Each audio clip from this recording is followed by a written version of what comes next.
So I grew up in a little place called Medicine Bow, Wyoming. We're probably most famous for being the not-so-final resting place of Dippy the dinosaur, whose skeleton now resides in the Natural History Museum over in Pittsburgh, Pennsylvania. Now, there's some hot springs just outside of town, and Butch Cassidy robbed a train just a couple of miles away on the first cross-country railroad. But aside from that, there's not much here aside from dust, gravel, trees, and some trailers. I was raised by a single mom, and while words like strict and rules didn't seem to be in her vocabulary, there was one thing she told me to never, ever do. And that was to never go near the house of old Bob Barnes. So Bob lived in a trailer right on the edge of town, and he made his living going through other people's trash to find stuff he could either sell or turn into something he could sell. And he only ever did it at night too, but even when people did catch him, half of them were too scared to even say anything on account of the fact that he actually killed someone and got away with it. Mom told me he was a monster, and that the kid that he'd killed had been a close friend of hers in high school.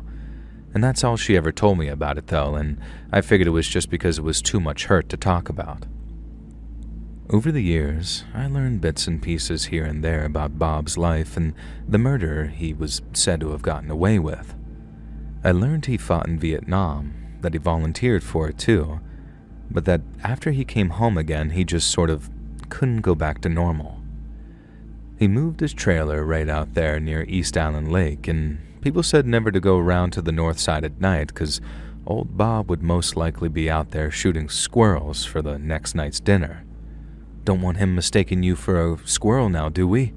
the older people would say, with that look in their eye that said that they were serious. But now everyone acted like they were scared of him, and some folks seemed to even sort of pity him. Now, I remember I was hanging out with a buddy of mine when we were both about 14, and his mom was giving us a ride someplace when he brought up old Bob. My buddy's talking about him like he's the boogeyman, but all his mom had to say about him was basically, poor man, all he wants is to be left alone.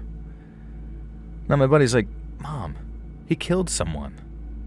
And you saw this weird switch in her like she was putting on a mask as she said, "That he did. And you better stay the heck away from his trailer, young man."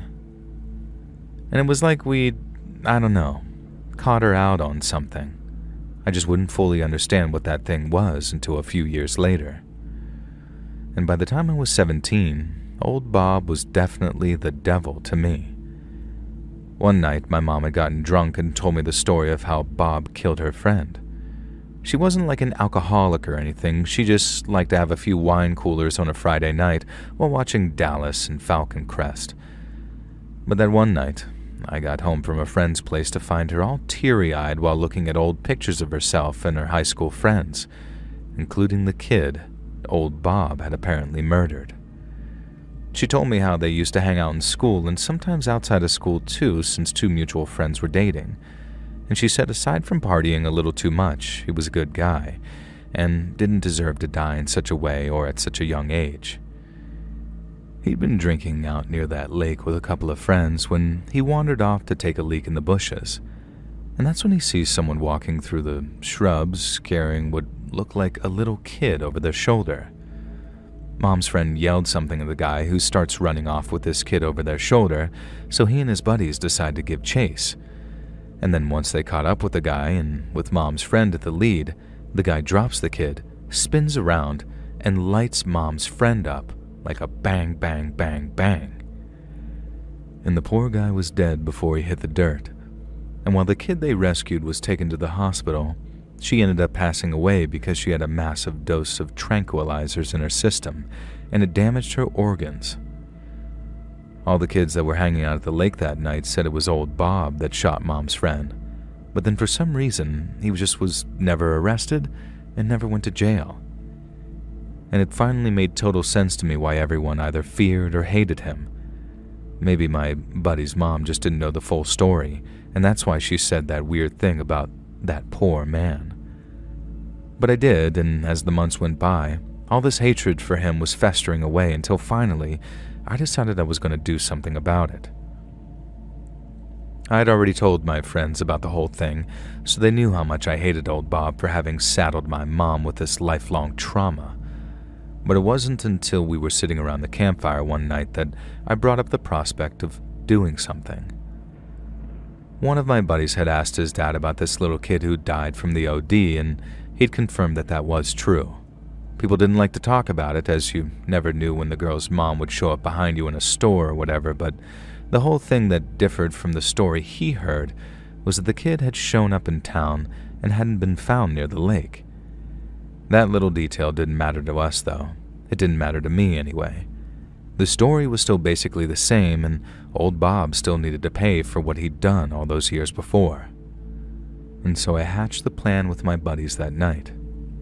I was going to hike out to his trailer in the middle of the night, watch it for a while to make sure no one was up and moving around, and then I was going to set it on fire. Yes, I know. Dumb idea. I could have killed the guy, but at the time and in my head, I was going to set his trailer on fire, and then as I was running off, he was going to wake up, run out, and stand there, mad, before having to move someplace else. But I was incredibly young and incredibly dumb, so things didn't quite go down like that at all.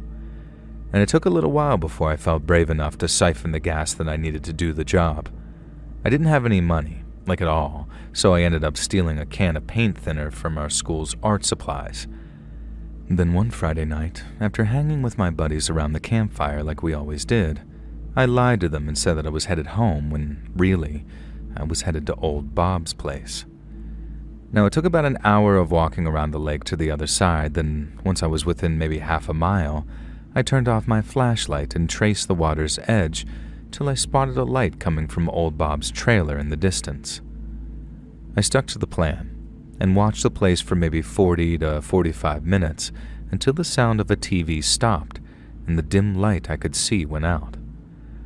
I gave it another minute or two, waiting until everything was silent and still, then I took that can of paint thinner from my backpack and started creeping towards Bob's trailer. My heart was pounding by the time I got within a few feet, and the fact that the trailer was still silent had me thinking that I'd crept up totally undetected. But then, right as I'm about to pop the lid off my can of paint thinner, I suddenly hear this loud click to my right that I instantly recognized as a gun, before someone says, "What you got there, boy?" I froze, knowing it was old Bob and that he'd caught me red-handed trying to burn down his place. I didn't want to say what was in my hands because I figured once he knew what my plan was, he'd just blow my brains out without a second thought. And so I didn't say anything. Old Bob then told me to drop what I was carrying, and then when I dropped the can, I saw the beam of a little flashlight hover over it as Bob figured out what I was doing. He told me to turn around, because he wanted to see my face before he killed me. But again, my body didn't seem to want to respond. I was shaking by the time he rushed me and spun me around. But when he saw my face, he shoved me away from him so I fell over backwards and then just looked at me for a minute after lowering his gun. I was so scared that even though I wanted to beg him not to kill me, the words wouldn't come out. Then out of the blue, he said my name out loud to confirm it was me. I went from terrified to extremely confused and terrified. He knew my name, and he knew who my mom was too. And then after I confirmed who I was, he told me, "I wondered how long it'd be before you showed up." First words out of my mouth that whole time came out as, "How'd you know me?" And then after inviting me inside his trailer, old Bob promised to tell me everything I wanted to know. After we sat down in his trailer, he asked what my mom had told me about him. I guess I got a little braver because I told him all about how I hated him for killing my mom's friend. He asked to tell him how I thought it went down, and he just smiled as I told him my mom's version of events. He didn't interrupt at all, but when I was done, he told me, "Okay, kid, this is what really happened." My mom's friend was a very troubled dude growing up, and as much as people tried to help him, he only got worse as he aged into his teens. He was expelled from school for stealing panties out of the girls' locker room. He got in trouble with the cops for supposedly flashing a bunch of middle schoolers and only got charged with a lesser crime because he claimed he was peeing. And then in the months before he was murdered, he'd been seen talking to kids around town and said he was just playing with them when confronted by their parents. On the night he was murdered, it wasn't old Bob walking near the lake with a kid over his shoulder. It was my mom's friend, and in reality, the whole situation happened in almost complete reverse. Old Bob had been out hunting squirrels as he tended to do when he suddenly came across a bunch of drunk teenagers walking by the lake at night. It was a full moon, so he could see them clear as day walking through the shrubbery, and he follows them to make sure that they're not headed to his trailer for some reason. Old Bob stalking these kids along the edge of the lake, listening to them hooting and hollering and laughing, when he realizes one of them is carrying something over his shoulder. Something that looks scarily like a kid, with long glossy hair that shined in the moonlight. Old Bob closes the distance a little more, and hears the group of kids planning to do something awful with what he realizes was an unconscious child. Then as soon as he heard that, Bob flicked on his flashlight and tells them to drop the child. The guy carrying the kid was my mom's old high school friend, but instead of dropping the kid and running, he pulls out a knife and is halfway to driving it into the kid's chest when old Bob puts a couple of .22s through his chest and drops him dead. Bob said he didn't get a good look at the kid who ran off, but at least one of them was almost certainly a girl. He then picks up the unconscious kid, walks her all the way into town, then drops her off at the old gas station where a clerk was on the night shift. The clerk called 911, but Bob didn't stick around. He just told the clerk that there was a body out near the lake and the cops should stop by old Robert Barnes' place because he's the one who did it. The cops stopped by the very next morning and take Bob into custody, but his story checks out and the missing girl's parents were too relieved to have her home to do anything but thank him. And to them, Bob was a hero, but according to him, he sure didn't feel like one. When he got back from Vietnam, Bob promised himself he'd never hurt another human being as long as he lived, and that was half the reason he lived out in the sticks. If he'd been able to save that girl's life, it might have made it all worth it. But she was probably already dying from the tranq OD from the moment he first saw her, so all killing Mom's friend did was help a sick individual escape justice for his crimes. But what made him sick to his stomach, and made it feel like double the waste, was how the others got away with it. That was the reason he stayed away from town, because he couldn't stand being around the grown-ups' version of the little monsters who got away with ending that girl's life. He didn't know exactly who they were, but he figured there was a pretty good chance my mom was one of them. Bob said he didn't care if I believed him or not. He just wanted me to do him one favor. Go home, tell my mom what he just told me, then look her dead in the eye after asking if it's all true or not. Well, I did exactly that, and while it's best not to describe blow for blow how that little exchange went down, let's just say our relationship has never recovered, and she's the reason I haven't been back to Wyoming in almost 20 years now.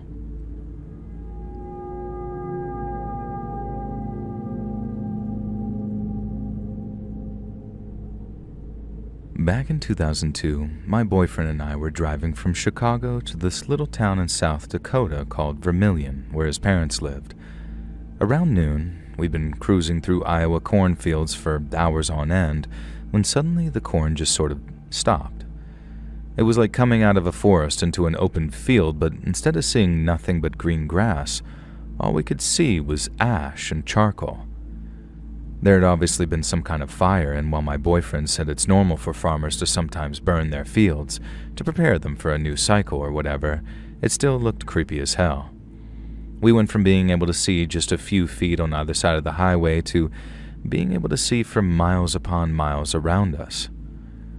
We went from being able to see just a few feet on either side of the highway to being able to see for miles upon miles around us.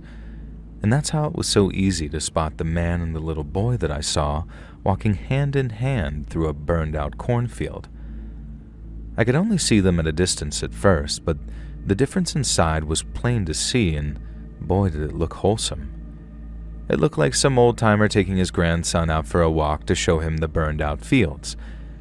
And then as I watched them from a distance, I saw that they were headed toward what looked like an old well. I didn't mention it to my boyfriend at all.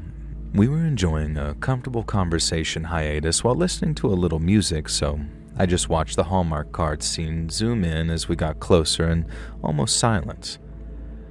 And by the time the pair of them reached the well, I could see both of them in almost perfect detail. I could see the old-timer was wearing dungarees and had a little dark, thinning hair on the top of his head, and I could see the little boy's blue shirt and white sneakers and how he had this almost white blonde curly hair too. And then as we drove right past them, I also saw it clear as day when the old man picked up the little boy and then tossed him down the well. I remember yelling out, "Oh my God," at the top of my lungs in the seconds after I saw it. Then as my boyfriend was panicking, asking me what the hell was going on, I was frantically searching through my bag looking for my cell phone. I briefly thought about asking him to stop the car, but this image flashed in my head of us lying dead in that field, covered in gunshot wounds, so I just told him to keep on driving, and that a kid had just been thrown down a well. Now he says, "What? What the hell are you talking about?" Because he'd been zoned out with his eyes glued to the road and hadn't seen a thing. But once I explained in a little more crucial detail, he asked if I was 100% sure that I wasn't mistaken, and he understood why I was so freaked out. I eventually managed to find my cell phone, but when I pulled it out and unlocked it, I saw I had exactly 0 bars. So I did the next best thing and grabbed our map so I could find out where the nearest town was. I was relieved to see that there was just one a few miles down the road, and I told my boyfriend to put his foot down so we could get there and call 911. And when we rolled into town, the first place we saw was this little diner at the side of the highway called Albert Kitchen. And we pulled into the parking lot and I almost fell rushing from my car to the front doors. And then once I was inside, everyone's heads spun around as I ran up to the counter and asked to use their phone. The lady behind the counter said sure, and then I dialed 911 when she put the phone up to the counter and asked to talk to the police. As I described what happened to the dispatcher, everyone in the diner was listening in, and they gasped when I said how I saw a kid get thrown down a well. The dispatcher said to wait where I was so the sheriff could send a deputy over, and then after I thanked her, I hung up. I was still shaking with adrenaline by the time I placed the handset back in its cradle on that phone, and when I turned around, every single person in the diner was just staring at me. The lady behind the counter brought me a glass of ice water to help me calm down. Then as me and my boyfriend were waiting for the cops to show up, a man got up from his table and began to approach us. He introduced himself and then started asking about the burned-out fields we'd seen. And then when I went over what we'd seen and how every field for miles was all blackened and charred, he turned around to one of the other diners and asked if they were some guy's fields. Art Landry is the name I remember him saying. He then asked me to describe the man I'd seen, and then everyone seemed to agree that it was Art Landry that I'd seen and that his grandkids had been staying with him that week because their parents were out of town. Everyone seemed shocked, but also really confused. They obviously knew this Landry guy pretty well, so to hear that he'd done something so terrible, they just couldn't believe what they were hearing. They asked me a couple of times if I was sure, and then when I said that I'd never been so sure of anything in my entire life, there was almost this ripple of "oh my God" and "oh dear Lord" all around the room. Now, I'm not exactly sure how long went by before a deputy actually showed up to talk to us, and when they did, we went out to our car so we could talk in detail away from the people inside the diner. Now, I repeated the whole thing again and got that same sort of "are you sure" reaction from the deputy, like what I'd said was just almost verging on impossible or ridiculous. And then right as he's asking me all these questions, another cop car rolls into the parking lot, and out steps the county sheriff who's driven all the way over from their headquarters to talk to us. The deputy saved me from repeating my story for pretty much the fourth time by explaining exactly what I'd seen to the sheriff. And he, too, did the whole, "Huh? Really?" thing, and then walked off to talk on his radio for a couple of minutes before returning to where we were standing. He told us someone over at HQ had called Mr. Landry to ask him about what I'd seen. Now, Art didn't know what I was talking about, and said while he did have his grandson staying with him that week, that they hadn't been anywhere near those burned-out cornfields.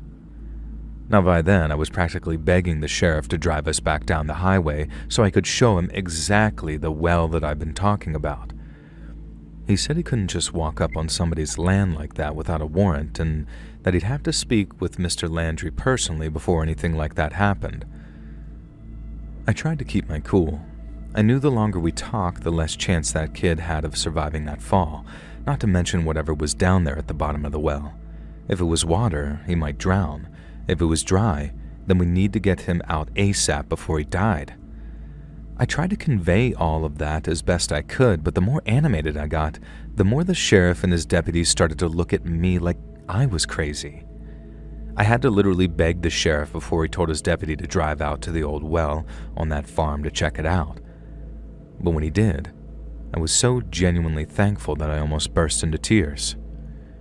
The whole time we were waiting, my boyfriend was like, "It's going to be okay. You'll see.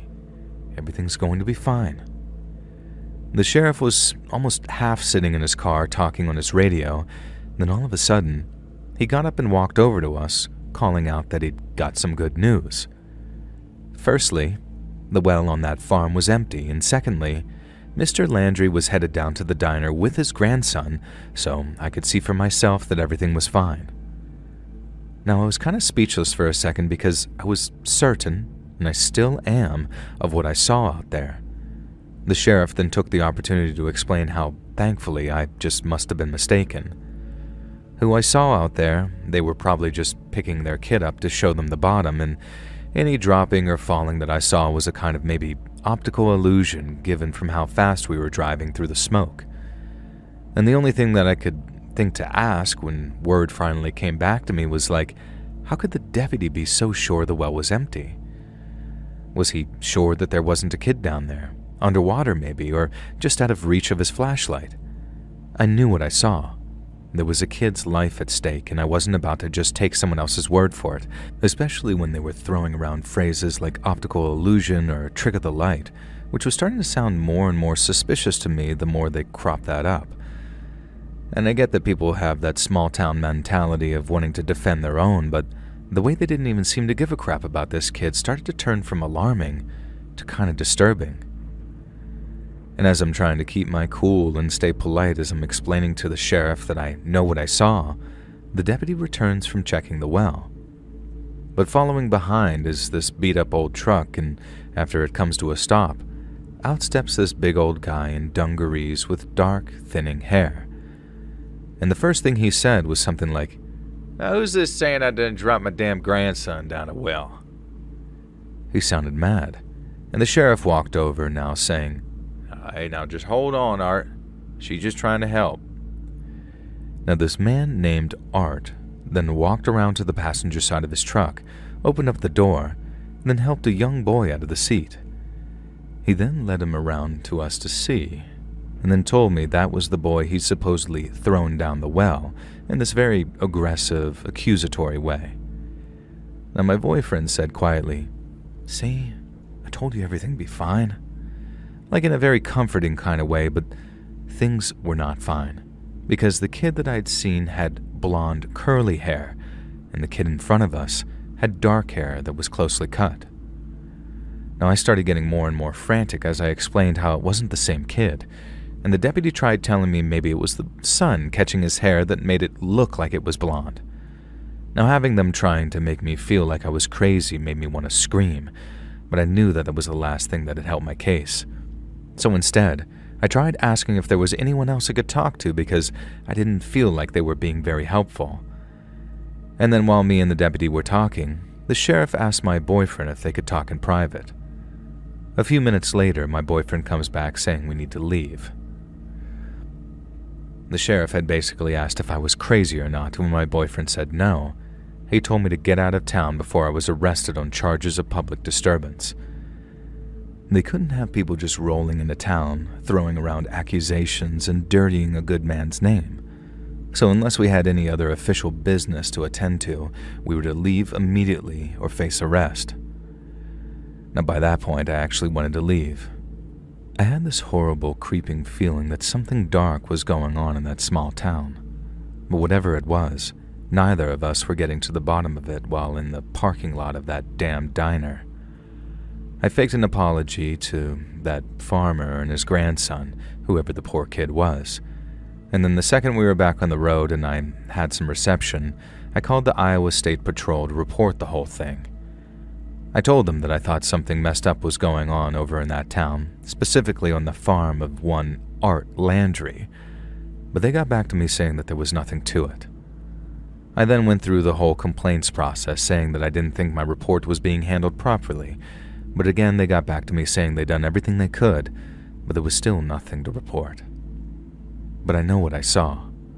I'd never had any kind of hallucinations before or since. I don't need glasses, and no, I'm not crazy.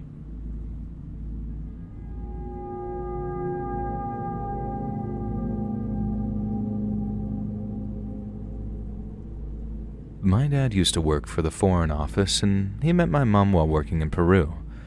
My mom's heritage is really important to her, so things like Peruvian food and music were a big part of my childhood growing up. We only visited once when I was a kid, too, so in my late 20s, I decided that I'd fly over to visit relatives and explore my mother country a wee bit. I was driving on this little back road in the middle of nowhere, trying to find the little town my relatives lived in, when I suddenly saw these flashing lights in my rear view. The Peruvian police started pulling me over for some reason, so not wanting to cause trouble, I pulled over fast and got ready to use my very rusty Spanish. But instead of getting out of his car and walking over all slowly with his shades on like the Yanks do in the movies, this police officer takes a defensive stance behind his open car door and then starts hailing me over his loudspeaker, telling me to stick my hands out of my window. Immediately, I'm crapping myself, because I've barely seen a gun in real life before, let alone had one pointed in my direction. And then as I'm shouting at this policeman that I'm unarmed and terrified, he's acting like I'm some hardened criminal, telling me to shut my mouth as he slowly approaches my window. He's got his gun right in my face as he's trying to put cuffs on me one-handed, to the point that one flip of his trigger finger and my brains were going to be decorating the passenger seat. And then as he's doing that, even more police cars start turning up before they literally drag me out of the car and off to jail. Being in that jail cell was probably the single lowest point of my entire life. The police have been throwing around words like murderer, violator, and hurting children. And one even gasped and said, "That's him," as I was led through the station. I was having these daylight waking nightmares about being locked in a foreign country for something I didn't do, which were made all the worse by the occasional policeman coming to gawp at me through the bars of my cell. I kept trying to tell them that I was British and that I was only there on holiday, but they responded by asking if I thought they were stupid and to shut my mouth before they shut it for me. Terrible stuff like that. And this goes on for a couple of hours, and I think my life is just over. And then out of the blue, someone unlocks my cell and tells me that there's been a mistake, and I'm suddenly free to go. It was a very surreal experience walking out of that police station. I was shaking like a chihuahua, but the police were a mix of either laughing at the mix-up or apologizing on a scale that did not cover what I'd been through. They acted like they'd ticketed the wrong car, not dragged me into the station at gunpoint, but regardless, I was just glad to be on my way. I was relieved, but I was furious too. I just couldn't show it lest they find a reason to lock me up again. But before I left, they showed me a picture of the man they'd confused me with.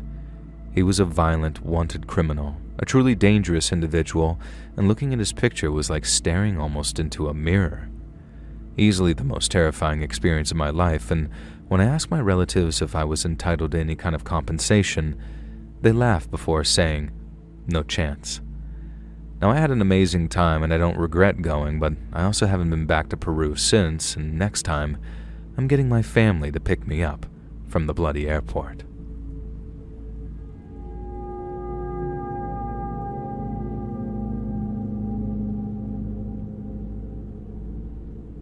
The worst day of my life was a Sunday, and it happened in a little town called Windsor, out on the Carolina coast.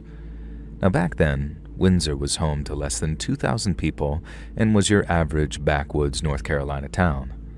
We had a grocery store, a gas station, a Bojangles, and the peanut factory.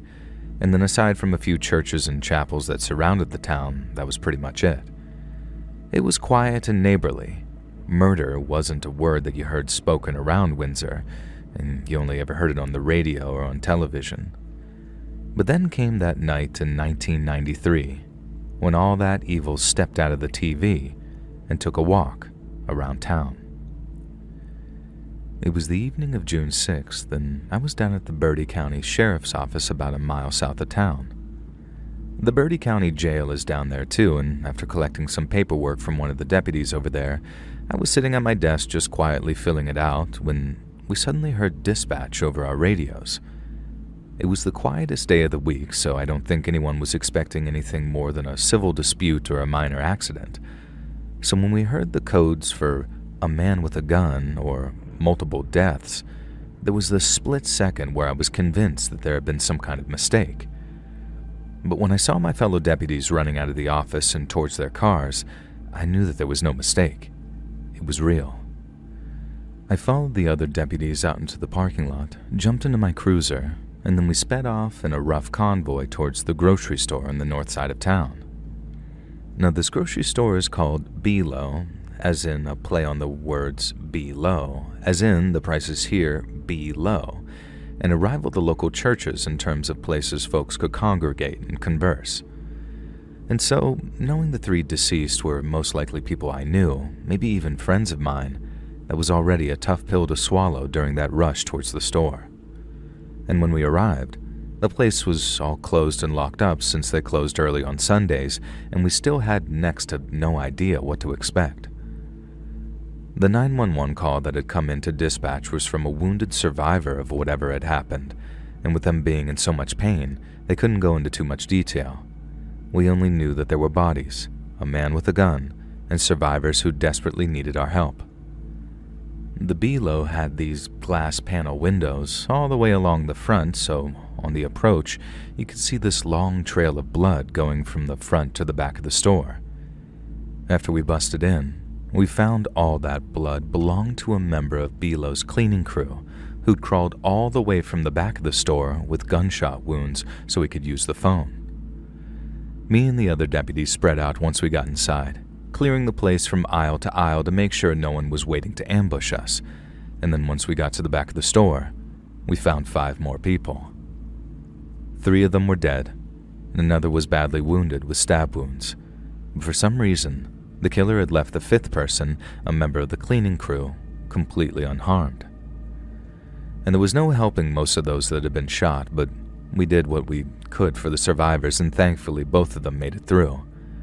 But as EMS were working on getting the wounded airlifted to the hospital, we got to hear the whole story of what had happened from that one other member of the cleaning crew who got to walk away covered in blood, but without a scratch. And it was every bit as bad as we feared it was. Every Sunday, a cleaning crew used to stop by the B-Low to wax the floors and get them all shiny again for the next week. So come closing time at 6 p.m., and once his customers were gone, the store's manager let the crew inside and then locks the doors behind him. The crew starts shifting mats and getting their buffers ready when the last remaining store clerk sees a person she doesn't recognize step out from one of the aisles. She thinks it's a customer who failed to notice the store closing, but when she walks up to the guy and informs him it's after closing, he points a gun in her face. The cleaning crew are right at the front of the store at this point, and the guy moves on the clerk so quietly that they don't even notice what's going on. So as the gunman's forcing the clerk into the back office, they're completely none the wiser. And once he's in the office, the gunman orders the manager to hand over all the on-site cash. He hit at the exact right time, too, right at the end of the week, and we know that he made it out of there with a few $1,000s in cash along with a bunch of money orders totaling $3,000. But then, instead of just leaving after getting his hands on the cash, the gunman orders the manager and clerk back onto the shop floor and then rounds up the cleaning crew too. I didn't see exactly what the victims were bound with, but I later heard it was dog leashes the gunman grabbed from one of the aisles. And then once he got all 6 of them at the back of the store, he ordered them to tie each other up at gunpoint. He tied the last person up himself, and our survivor was telling us how, once everyone was tied up, he thought that the ordeal was over. The guy had his money, he had everyone tied up so they couldn't call the cops right away, and he had no reason at all to do what he did next. But he went ahead and did it anyway, and this is where things started getting really, really messed up. The gunman starts stacking people up in their twos, ordering them to lie on top of each other, and then before anyone can figure out why, he says, "God forgive me for what I'm about to do," and then starts shooting into the stacks. He only got a couple of shots off before either his gun jammed or he ran out of ammunition, and then when he ran off, our survivor said that he thought it was over for a second time. But then seconds later, the gunman comes running back with a knife he'd grabbed from someplace, and he starts asking the survivor if they're going to tell the cops about him. Obviously, the survivor says no, and so does the man stacked on top of him, who we later found out was the survivor's own brother. But as they're trying to convince the guy they won't tell us cops about him, he flips out and starts stabbing the brother on top with the knife he'd found. He cut the guy's throat from ear to ear and then kept on stabbing him in the back till the knife blade broke off inside of him.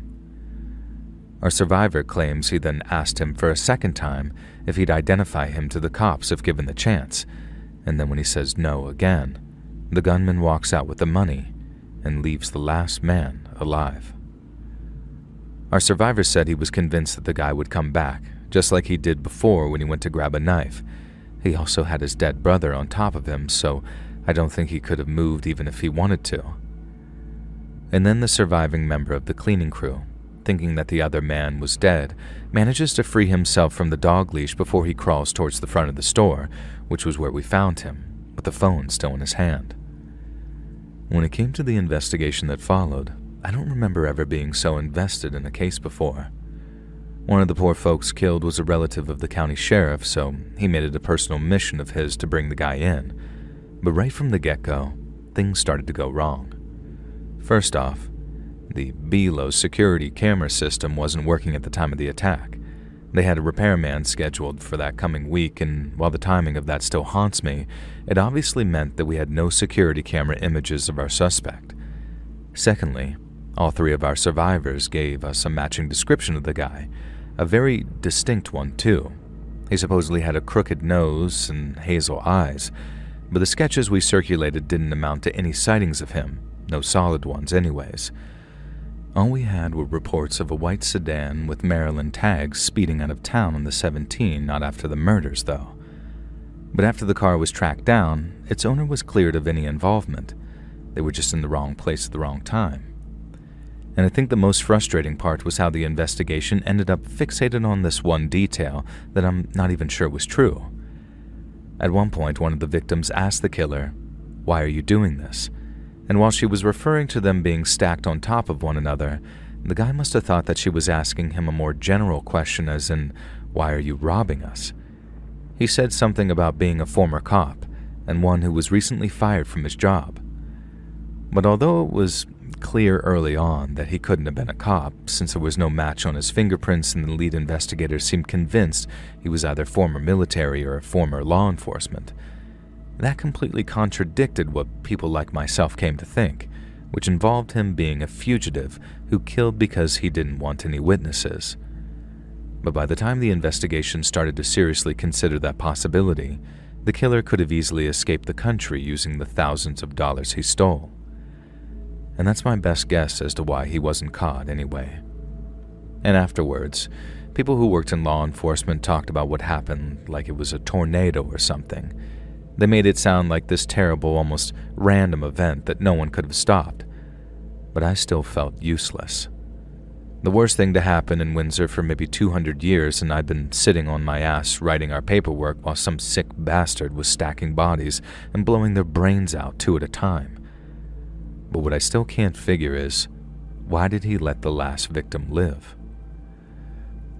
Our survivor told us that the killer told him straight up, "I'm gonna let you live." But that makes my fugitive theory seem a little shaky. Part of me thinks he just got tired of killing and he couldn't face stabbing a second person to death after killing what he thought was 4 other people. But then, there's this other part of me, one that thinks that he left one alive so he could tell everyone what happened, because he wanted everyone to know what he did and how he did it, so he could maybe read about it in the papers afterwards. But I try not to entertain that side of me, because when I do, it makes the pain of not catching that guy hurt even worse.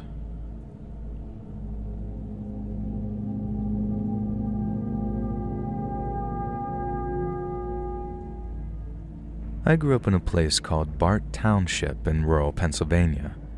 Now, Bart is about as rural as it gets, especially around nickel mines where I grew up, which is home to a bunch of old order Amish. And if you're thinking of the Amish who practice Rumspringa or use flip phones because they're quote-unquote essential technology, this is not the old order. They're so hardcore they still refer to anyone who isn't Amish as English, and that was my childhood, living like we were aliens in our own country. But I didn't know any better, so I was happy, right up until October 2nd of 2006. Now, like most kids my age, I dropped out of school after 8th grade to help my dad on the farm, and so that morning, we were working together while my little brother was at school. Everything was going as normal, just another day on the farm, when all of a sudden my dad says, "Is that your brother?" I looked up to see this little speck in the distance, running down the tracks towards our farmhouse, and I knew it was him. Dad then says, "What the hell's he doing out of school?" Because it was only 11 in the morning. And then I followed him as he marched off towards the house to find out what was going on. We got to the house to find my little brother in tears and my mom comforting him. Dad still thought that he'd just run away from school, so he was still kind of angry, or sort of getting ready to be angry. But when my little brother finally got his words out and told us why he'd run home from school, I remember it was almost like time stood still for a few seconds.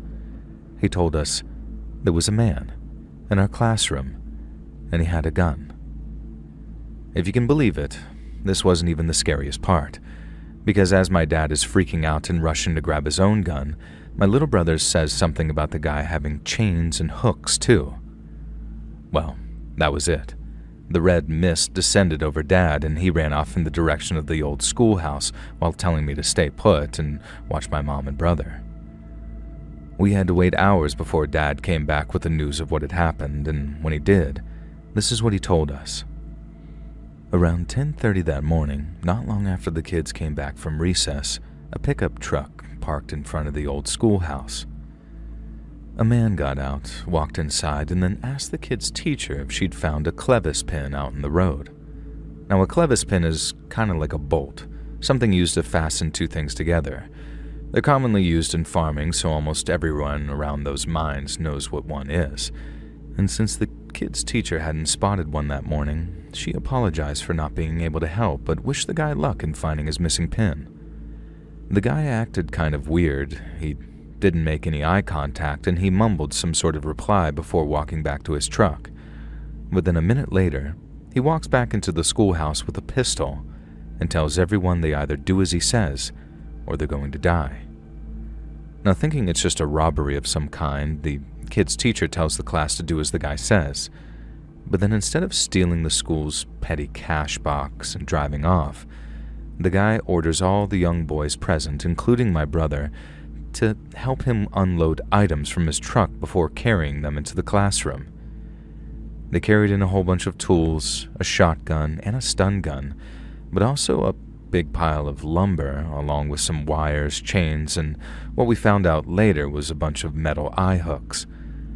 The guy wanted to force the kids to watch what he was going to do to them, but as he's supervising the unloading of his truck, the kid's teacher made a run for it and managed to get to a nearby farmer to call 911. The guy noticed that the teacher got away, so he ordered one of the boys to go bring them back, and then went about barricading the schoolhouse doors using the lumber and nails the boys had carried inside. When he finished, the guy allowed 3 parents, including a pregnant lady I heard, and all the boys in the class to leave. Then after that, he makes all the girls line up against the chalkboard like he was some sort of one-man firing squad. The first cop car arrived at the schoolhouse just minutes after that farmer's 911 call. Knowing what was going on, the cop used his loudspeaker to plead with the armed man to throw down his weapons and allow the girls to leave. Around this same time, the man calls 911 personally and tells the dispatcher that if the cops make a move on him, he'd execute the girls. He was saying all that right there in front of them, so those poor girls knew what was about to happen and were also begging him not to hurt them. 2 of the girls even asked to be shot first, possibly in the hopes that it would spare the lives of the other kids lined up next to them.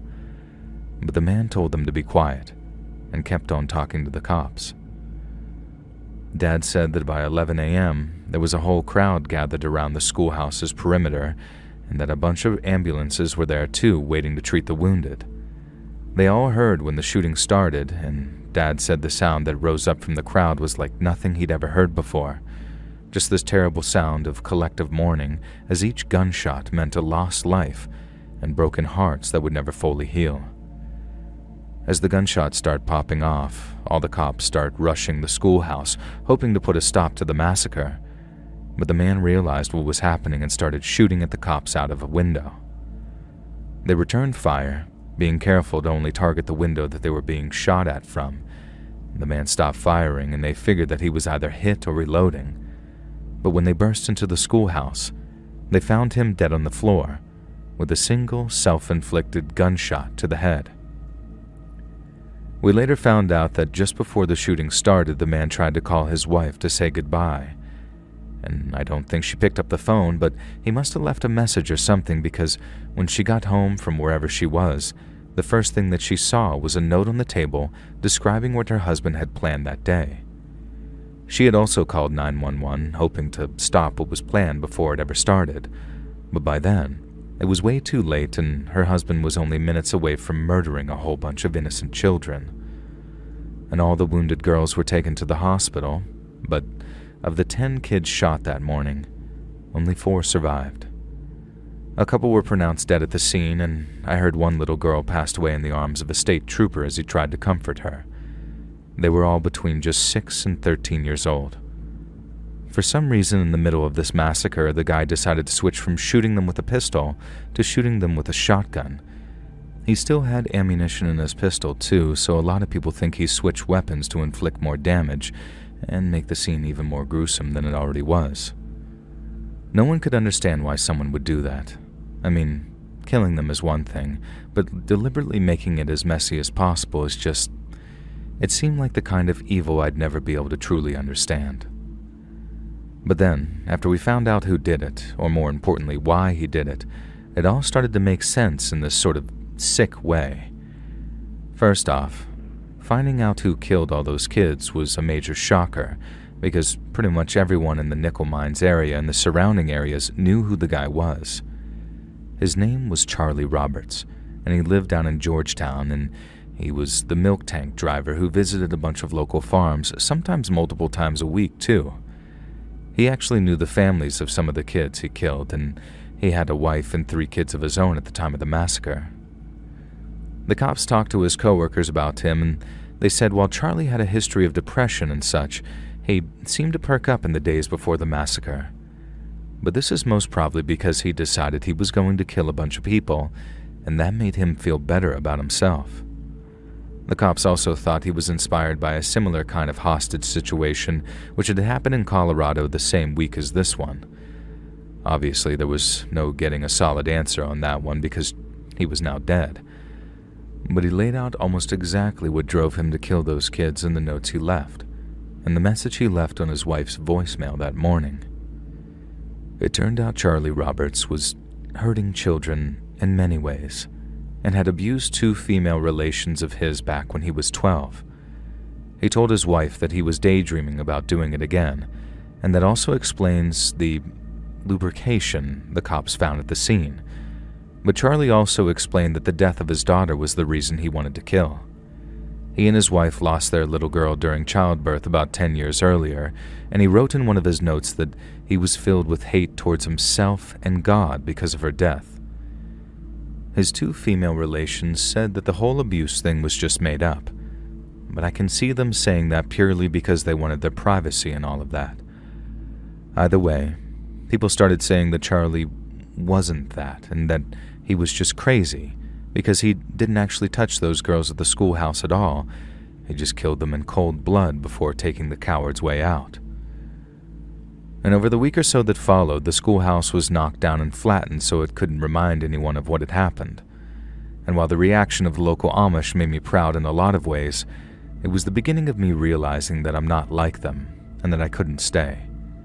So for example, one of the first things folks did was reach out to Charlie's dad, who, as you can imagine, was absolutely distraught after learning about what his son went and did. They told him they forgave his son for what he'd done, and a bunch of folks even went to Charlie's funeral as a show of support for his heartbroken family. I thought all that was pretty cool because it obviously wasn't Charlie's parents' fault that their son went crazy, but the thing that still doesn't sit right with me was how people chose to forgive Charlie too. Amish people are taught not to hold grudges, but I just couldn't find it in myself to forgive a man who had brought lubrication into a schoolhouse full of girls in single-digit ages, and then end them. There was almost this attitude of like, if you can forgive the guy, it makes you a better Christian. So when it came to the concept of prevention, as in stopping something like that from ever happening again, people said things like, it's in the hands of God now. It's down to the Almighty alone to protect us. I remember another person saying how they were happy Charlie Roberts had taken his own life because it meant he'd already been judged by God by the time we were laying those girls to rest. If he repented before God, he'd be forgiven all of his sins. But the more I thought about that, the more I felt like I didn't belong among the old order. And now, it's been almost 10 years since I left Nickel Mines behind me. Hey friends, thanks for listening. Click that notification bell to be alerted of all future narrations. I release new videos every Monday and Thursday at 9 p.m. Eastern Time, and there are super fun live streams every Sunday and Wednesday nights. If you got a story, be sure to submit them over to my email at LetsReadSubmissions@gmail.com, and maybe even hear your story featured on the next video. And if you want to support me even more, grab early access to all future narrations and bonus content over on Patreon, or click that big join button to hear about the extra perks for members of the channel. And check out the Let's Read podcast, where you can hear all of these stories and big compilations located anywhere you listen to podcasts.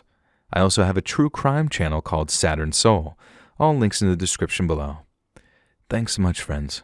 And remember, the Bigfoot creature that Roger Patterson and Bob Gimlin filmed on October 20th, 1967 was real. It was half man and half gorilla. Thousands of years ago, men went to Africa and other places and made love with female gorillas and orangutans. Some of the Bigfoot creatures have dark hair like the gorilla, and some of them have reddish hair like the orangutan. Some of the men that went to Africa and other places were tall, and some of the Bigfoot creatures were tall. Have you ever seen an 8-foot tall gorilla or orangutan? Neither have I. When scientists found the bones, they thought we evolved from primates, but it wasn't a natural evolution. It was a man-made evolution. Bigfoot can't save the earth, but we can. Stop overpopulating.